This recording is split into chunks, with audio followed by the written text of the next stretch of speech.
Hello mga Mars, welcome to my another vlog. For today's video ay pupunta ako sa kabilang bahay. So maglilinis ako doon kasi darating na si mama galing Turkey. So Monday, dating niya na, so kailangan ko na maglinis ngayong araw na to. So ito yung araw na bakante ako sa bahay, walang masyadong gawa. Kaya ako yung pupunta sa bahay niya. Ngayon sinundo na ako ni Madam Randar ng kanyang anak, kaya papunta na kami ngayon kay la mama.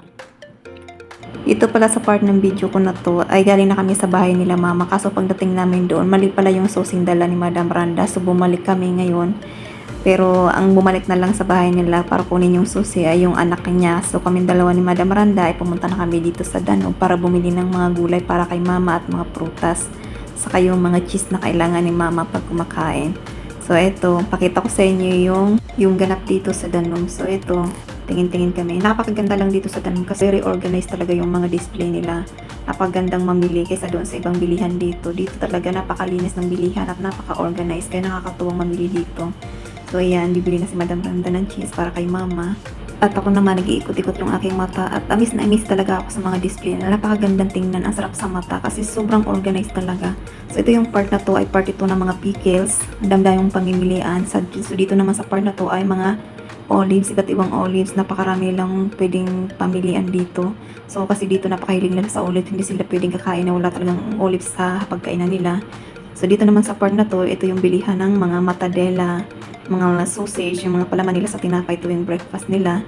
At dito yun, iba't ibang klase naman to. So, yung iba mga expensive talaga kasi sobra, tinan mo yung price niya, 59 real. Sobrang expensive.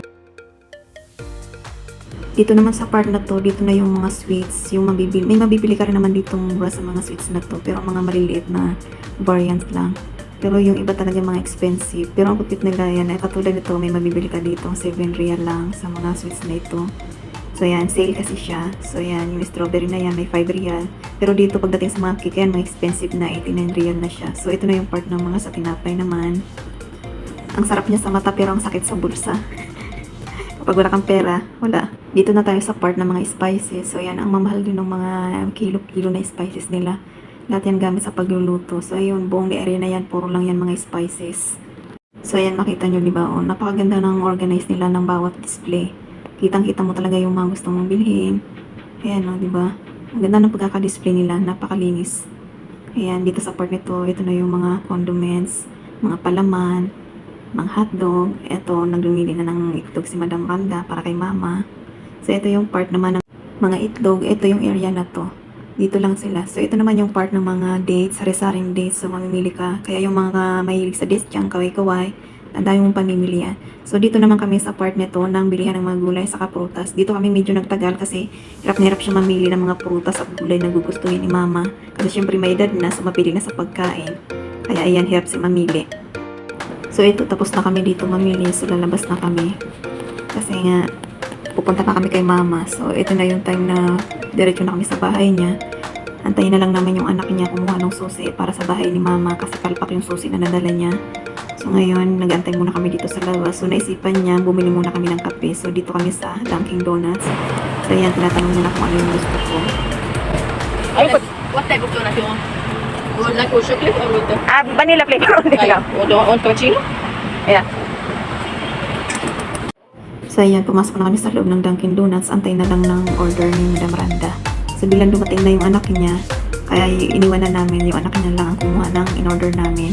So sumpay na kami sa sasakyan kasi ang init kung lalabas na naman kami sa labas nag-aantay. So sa loob na kami ng sasakyan, nag-aantay niyan. So finally, ito hawak ko na yung na-order naming donut, saka yung kape. So actually hindi talaga ako nagkakape, pero dahil free naman siya, so ginrab ko na yung opportunity. Pero ang sama talaga ng pakiramdam ko after ko magkape. Pero yung iba pa nagkakape nabubuhayan, pero ewan ko ba pag ako nagkakape para akong mamamatay. Lalo na pag walang asukal at sobrang pait at sobrang tapang niya, nasama talaga yung pakiramdam ko. Kaya talagang bilang-bila talaga ako magkape. Depende lang sa sitwasyon. So dito sa part na to, tapos na ako maglinis sa bahay ni mama. Pauwi na kami niyan, inabot na ako ng gabi. So alas 8 na yung oras na yan. So bumalik pala kami ng Danube sa time na yan kasi nga may i-ins na uli si Madam Randa na product na hindi niya nagustuhan. At dito, pauwi na kami, inabot kami ng traffic. So ayan, nag-antay kami habang hilong-hilo na ako sa sasakyan. Hindi ko na alam kung ano yung gagawin ko. Ang sama talaga ng pakiramdam ko dahil doon sa ininom kong kape. Hindi talaga ako sanay magkape. So Finally, ito, malapit na kami sa bahay ko. Ayan, so makapagpahinga na rin kahit pa paano. So ito na yun, dumating na kami sa bahay. So hindi ko alam, nakabukas pa pala yung cellphone ko dito, kaya nagre-record pa rin siya hanggang sa makauwi ako ng bahay. Hanggang sa ayan, kausap ko na nga dito si Mudra. Hibay this ang dalo.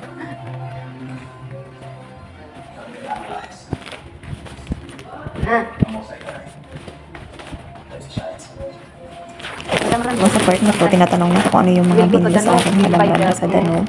At dito nga, di ko na malayan. Ang sagot ako pala ay Tagalog. Sabi ko ay chicheria, kakabiscuit. Tawa na lang ako sa sarili ko nung na-realize ko bandang huli. Tagalog pala yung sagot ko sa kanya.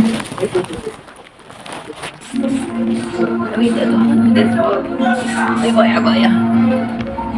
I think that one is good for you because Madam Randa is little little long for Madam Randa. But I know for you, yeah, it's good for you. Yeah, and that's why. And one of you is Mike, is that right? They could help to do this. Bit naughty for a government contractor, but we are where we are. Sigurad. I'll see you. Kasi Luisa ka, magsabuhan niya for me daw. Rita? So finally, andito na ako sa room. So ito yung mga binili sa akin ni Madam Randa sa Danube. So ayan, dito, tatapos ko lang maghilamos. Pahinga muna, inom muna ako ng tea kasi nga sa mataragal ang pakiramdam ko. So hilot-hilot muna ako sa aking ulo. Kasi nga talagang hilong-hilot talaga ako. Yung parang piling ko nasusukak ako na iwan na hindi ko maintindihan. Ayan. Pagtulo ng luha, di alintana, kagustuhan, maiahon ang pamilya. Mahirap man buhay sa ibang bansa, madalas. So ito, ready nang matulog si Inday, makapagpahinga na rin. Saka talaga ng ulo ko. So hanggang dito lang ang aking video. Thank you for watching, mga Mars. See you again to my another video.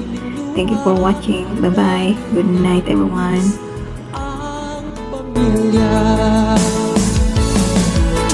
Kung ikaw ay mangibang bansa, dalhin mo ang mahabang